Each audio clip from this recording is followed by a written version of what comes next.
Cats and Dogs. There was a time when cats and dogs lived as friends. They were not enemies.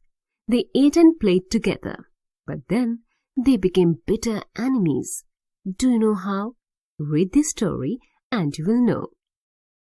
In those days, one Mr. Smith had a dog and a cat. The dog was named Bruno.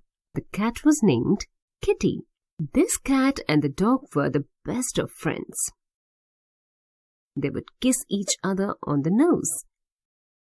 Bruno would say, "Oh, Kitty, you are so pretty." And Kitty would say, "Bruno, you are so handsome." Bruno and Kitty were faithful pets. Kitty kept her master's house free from mice. Bruno kept it safe from thieves. But their master was a big miser. He didn't give the animals enough to eat. One day, both Bruno and Kitty went to their master.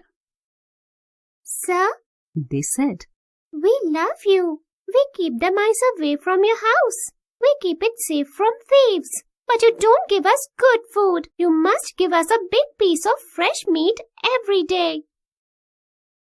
Now the master was a miser. He didn't want to spend on meat every day. So he tried to be clever. "You will fall ill," he said, "if you eat meat every day." "We don't care," said the animals. "And there is one thing more. You must sign an agreement. You must promise to give us meat every day." So Mr. Smith had to sign an agreement. In it, he wrote that he would give the animals a big piece of meat daily. Kitty took the agreement and hid it in the loft. Mr. Smith gave the animals meat for a week. But then he said that meat was expensive, so he stopped buying meat for the animals. He again started giving them only bread and a little of milk. Both Bruno and Kitty were angry. They went to Mr. Smith and said, "Sir, you promised to give us fresh meat every day. But where is the meat?" "Did I make any promise?" asked Mr. Smith. "Yes, sir, you did," said Bruno. "You even signed an agreement." "What agreement?" asked Mr. Smith. "I'll show you," said Kitty. She at once ran to the loft. But Kitty couldn't find any agreement. She found only small bits of paper there. The mice had nibbled the paper badly.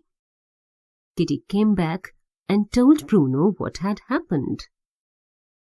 The two animals tried to argue with Mr. Smith, but he didn't listen. "No agreement, no meat," he said. Bruno was now very angry with Kitty. He called her careless and even bit her tail. "You dog! Did you bite my tail?" asked Kitty angrily. "Yes, I did," growled Bruno. "And I'll kill you and eat your flesh." Kitty was afraid. She at once bolted up a tree. From that day on, dogs and cats are bitter enemies. And from that day on, cats have hated mice.